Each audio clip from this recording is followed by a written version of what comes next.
Good morning and welcome to BlackUSA.News. This is the Donnie Glover Show.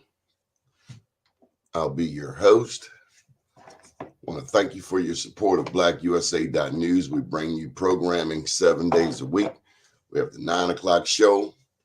We also have 10 o'clock, William Honolulu with the morning show. Each evening at 7 p.m., we have different broadcasts and we have programming on Saturdays and Sundays. If you would like a show, then just drop us an email at editor@blackusa.news. This is the last day, can you believe it, of February in 2022. So we have 1 day left to, or at least in Black History Month, to discuss some Black history, and I want to take an opportunity to plug these publications. I Am Black Wall Street, and also Unapologetically Black. This one is the autobiography. This is my second book. This one came out in Freddie Gray's year, 2015, and this was 2021. I guess it's time to get to work on a third book. Do you have any books? Did you write a book? Are you interested in writing a book? It's not as difficult as one might think. And whatever I can do to help any future authors out there, I certainly will. You can drop an email to that very same address, editor@blackusa.news.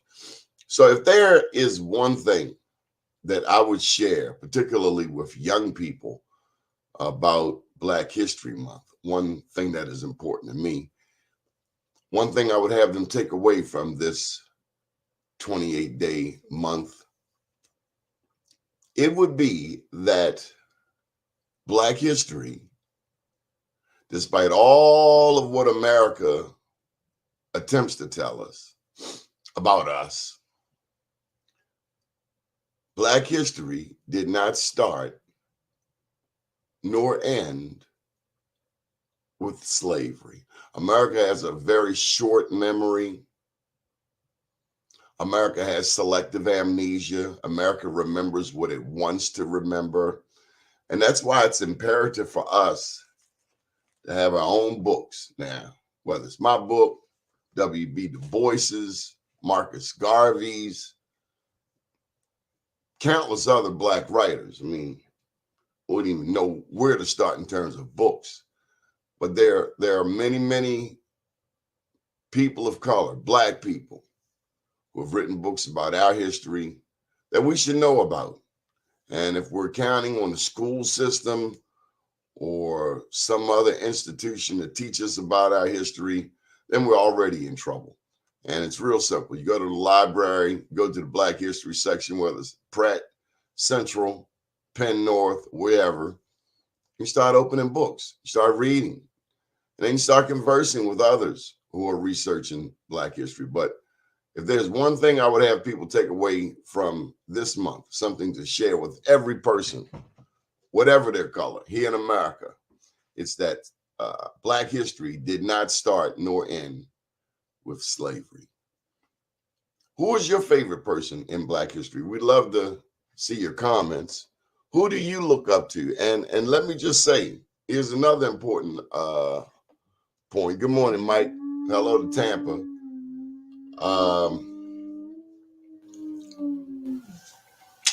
It's a little fire going on, and we hear Mr. Pharaoh responding. Come on, Pharaoh.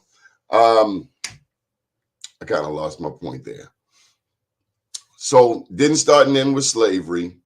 So who is your favorite Black history person? Who is important to you? And let me say this. Start with your own family. You know, we go looking all around. Man, find out who your grandma, your great-grandmother, your great-grandfather, your great-great-grandfather. Find out who these people are, because more than likely, good morning, Paul Stanley Jr. Good morning. More than likely, you have greatness up your own tree. You know, we're so used to allowing other people to tell us who we are and define us. We have to stop that. We have to know our own history for one, so that no one can tell us anything about our history. I don't care if it's ancestry.com or whomever. None of these things are exact sciences. And the oral tradition, the oral information that your grandma and grandpa gave you, well, hey, they're just as good as anyone else on the planet. I hear you, Michael Haney. He's bragging about his famous sister, Dr. Sharon Haney, biochemist. And Mike, this does not even do your sister justice. I implore you to come on here, Mike. And I've been asking you for a minute to talk about Sharon, and I think it's high time you do that. So we'll be awaiting your arrival here, Mr. Haney, for this Monday morning special assignment. My dad was a chemist. He majored in chemistry, science, was a science teacher in Baltimore City Public Schools. This is long before he became a funeral director and embalmer. But certainly look up your own family tree. I wanted to make a point. I mentioned Ancestry.com, some of these other outlets. They want to control. They want to tell a story. They essentially look at your DNA and start matching it with other groups of the same DNA found in other parts of the world. Your grandmother told you, in many instances, about one of your relatives who was Indian.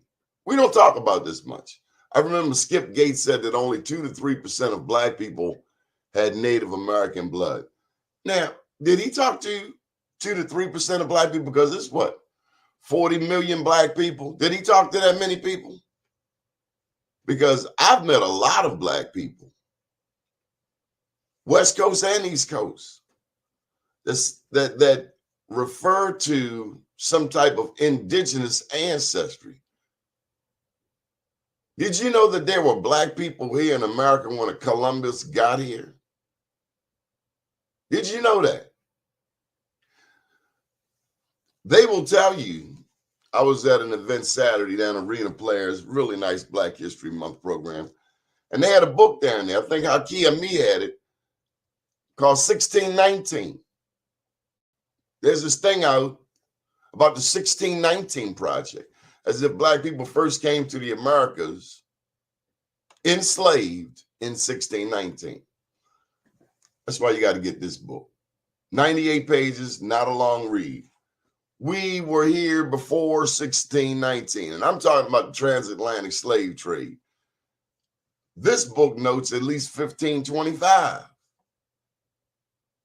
Right there off the coast of South Carolina. It is believed that a Spaniard brought some Blacks here to enslave them. 1525. This is damn near 100 years before the 1619 Project. Blacks were already here. They escaped. Guy tried to enslave them. Spaniard. They escaped, beat them up. And then they moved over into the Gullah Islands. That's the story. So as much as there's written history, there's also the oral tradition. And I encourage you to tap into grandma's mind, grandpop's mind, look in their Bibles, and capture your own history. We got our good friend Art Doug Blackshear on. Let me just say this. Speaking of Indians, out there in California where Doug is, have you ever heard of the indigenous peoples out of California? First of all, did you know that California was named after a Black goddess? Did you know? Did you know? Did you know? California was named after Califia, a Black goddess. And if you're up to speed on your Arabic, you'll say Califia. Well, what's the root word in that? Caliph. Well, that's an Arabic word. You know, Caliph, Caliphate. Those were like Arab leaders, captains, generals, Caliphate, you know, rulers. So then you get to thinking, well, wow, California, Caliphate, that's the Islamic angle. You're over there on the West Coast. Well, hold up. Where did this information come from? Whoever told us about that? So here's the point. If you've ever been in New Orleans, and you're really going to appreciate this, everything we know in this country quite often is in English. We speak English, we write English. How did that happen? Because of the British and their presence in America. But if you've ever been in New Orleans, I love New Orleans, love the gumbo, etouffee, the po' boy. If you go to New Orleans, Louisiana, you'll realize that in addition to the British being in the United States, there was also the Spanish and the French. As a matter of fact, the Spanish were here before the British. Because remember, Columbus sailed across the seas, 1492. He got money from Portugal and from Spain. Came across the waters. Florida is probably the first place that anybody touched coming this far north and this relatively, I won't say unexplored, because it wasn't unexplored. It was new to those people traveling, the Europeans, but the African had already been sailing here. Yes, the African had ships. Yes, the African had the first ships. The first ships. Well, duh, it's only the oldest peoples on the planet. The absurdity of Western writers to think or to portray a picture as if Africans were just wearing loincloths and playing drums is just absolutely ludicrous. Know your history. Know about the Great Pyramids. If the Africans built Great Pyramids in the Sudan and then Egypt, surely they could build this ship.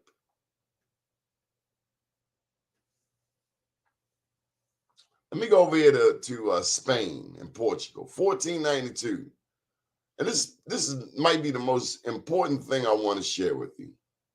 Have you ever wondered what was going on in Europe prior to 1492, Columbus, Portugal, Spain, slave trade? I'm going to tell you what was going on there in Europe. The Moors have been dominating from the Iberian Peninsula throughout Europe. They have been dominating for 800 years. The Moors, Moors. And I look back over my life, I find the word Moor everywhere. In my middle name, Donald Morton Glover, went to Morehouse, lived on Moreland Avenue. Never really put all this together. The Moors. If you go out to Druid Hill Park and you go around the reservoir, on the eastern end of the reservoir is a tall column, like a lookout column, and it's Moorish. Some will say Spanish, but if the Moors gave you your culture, then certainly the Spanish are Moorish. After the last Moors got chased out of Spain and Portugal, and this is exactly around the time of Ferdinand and Isabella, as they pushed the last Moors out, Ferdinand and Isabella then moved into the Alhambra. Now, the Alhambra is this big old palace over there in Spain, built by the Moors. The Moors also gave Europe some of its first universities. The Moors taught many of the Europeans about hygiene, irrigation. But you'll never learn these things in American history books. Why? Because American history books are only going to tell you from a non-black, because you can't say that word black without people catching some feelings, a non-black perspective. And that's why it is important that we write our own books and we tell our own stories,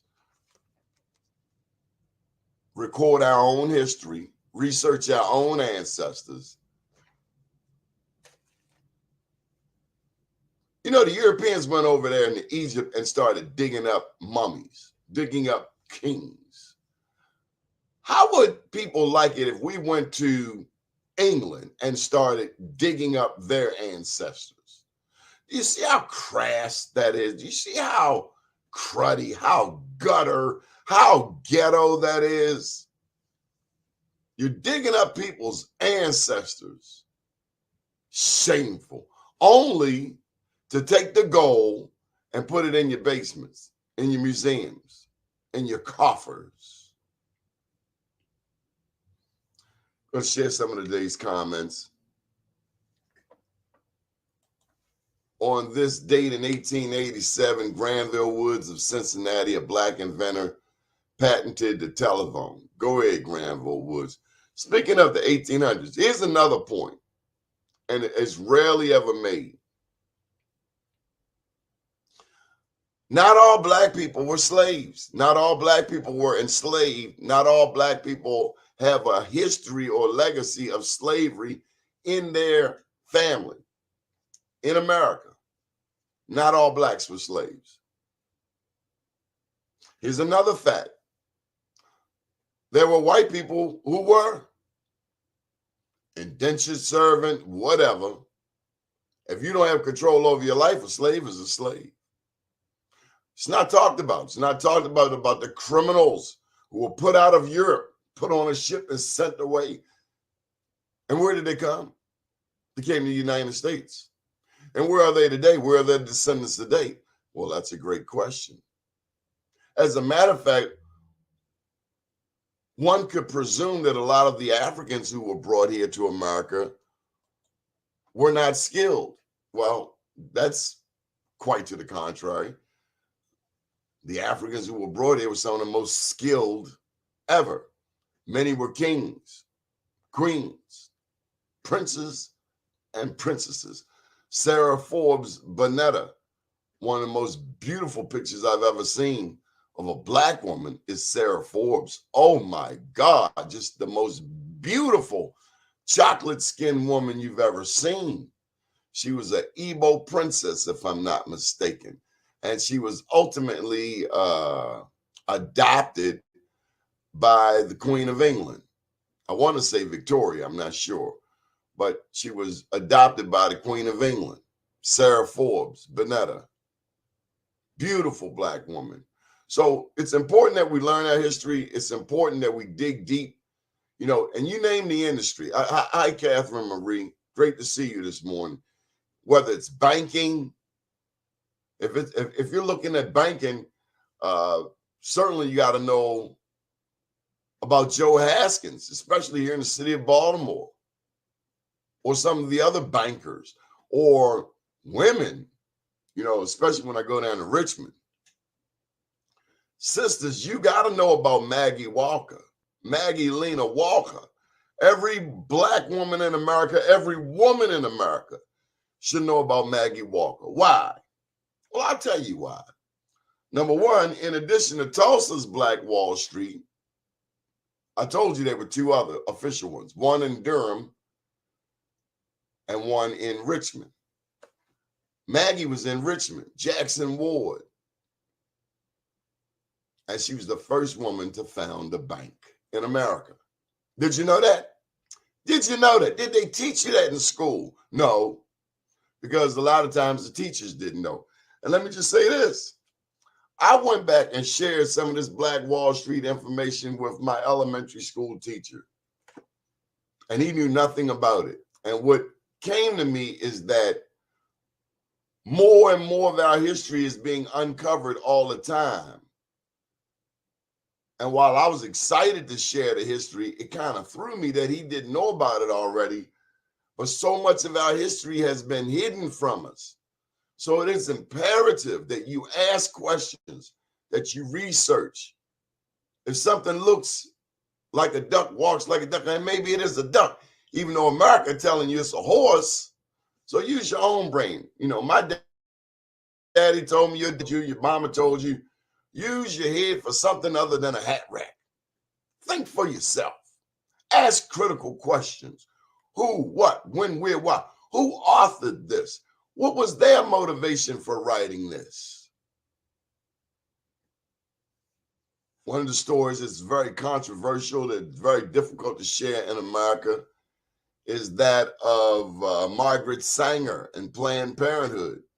Margaret Sanger said that black people are weeds that need to be exterminated. She went on to found Planned Parenthood. So pardon me, I don't have a lot of high regard for people that call my people weeds and want to exterminate my people. Just like the father of gynecology in America, J. Marion Sims. He ain't no father of gynecology in my mind, not when you experimented on black women, enslaved black women without anesthesia. What savage nature of beast is this? Certainly, this is not the same savage that wants to paint a picture like Fox 45 does every morning, like everything wrong with Baltimore is black people's fault,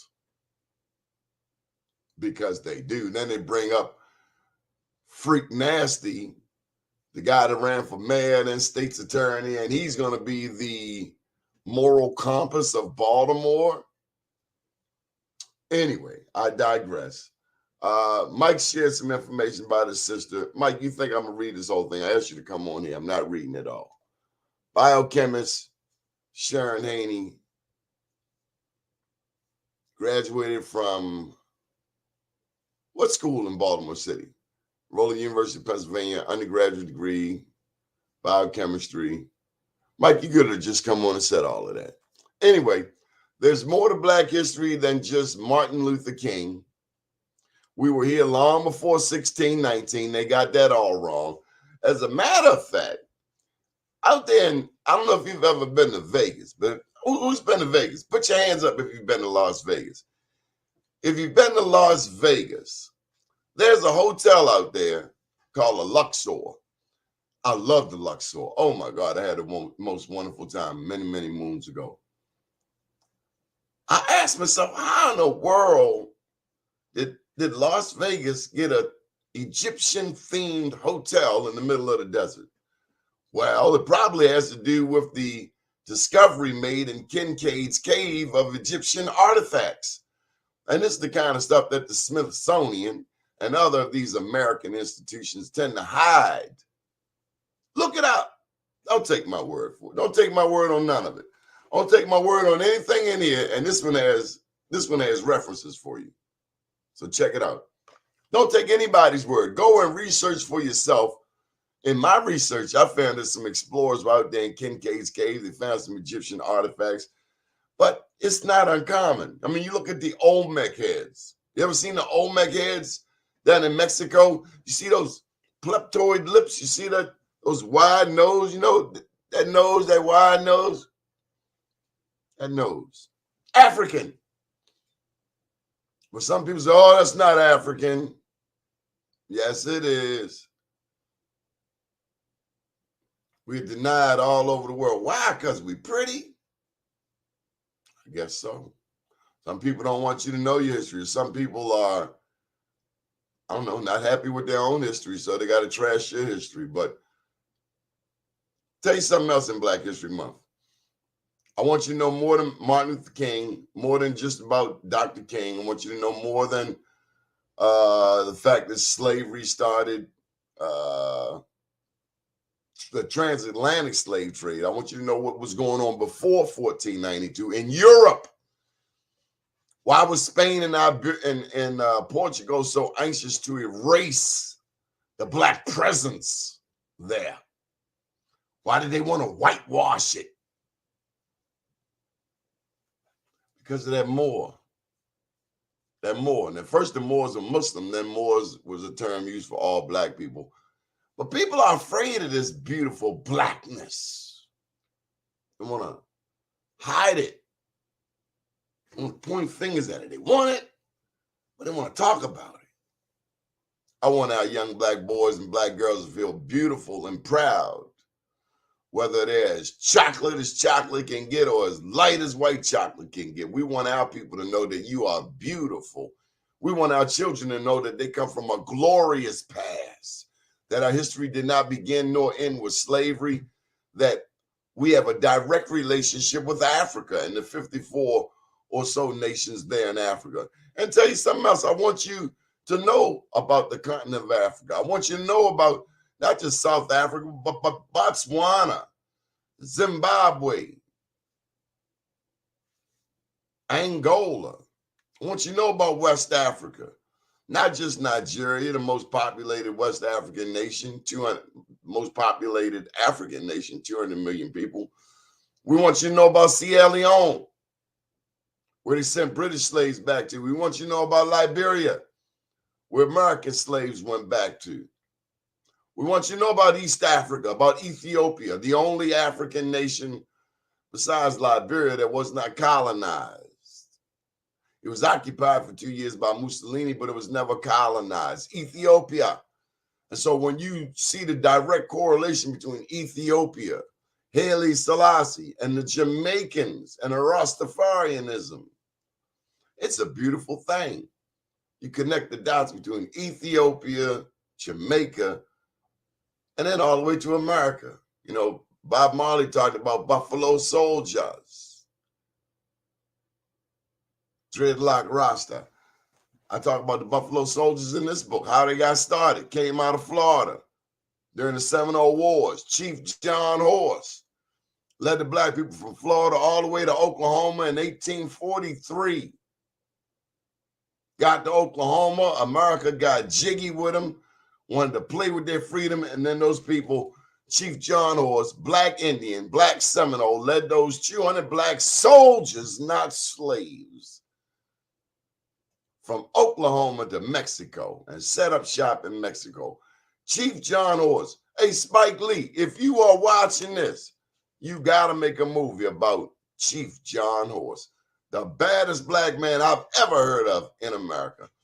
That's enough for today. My name's Donnie Glover. Stay tuned for Mr. William Honolulu at 10 o'clock. Evening program all through, starting at 6 p.m. this evening with Yolanda Pulley, Donna Tabron, and Jason Rodriguez. That's 6 o'clock. That's Frontline News. At 7 o'clock, we have Shared Spaces with lovely Quita Chansey and also my brother from another mother, Mr. Dave Lovelace. And then at 8 p.m., Robert Washington will bring us the Robert Report. Michael Haney, big ups to your sister. She went to Western. And John Henry Clark. Thank you there, Mr. Anthony Coates. Haven't seen you in a minute. We got to get you on, talk about these union and these politicos and all of the stuff black people are doing to mess up Baltimore, Mr. Anthony Coates. Good to see you. We're now broadcasting on Facebook, LinkedIn, Twitter, and YouTube. My name's Donnie Glover, and you have a beautiful day. Good morning, world.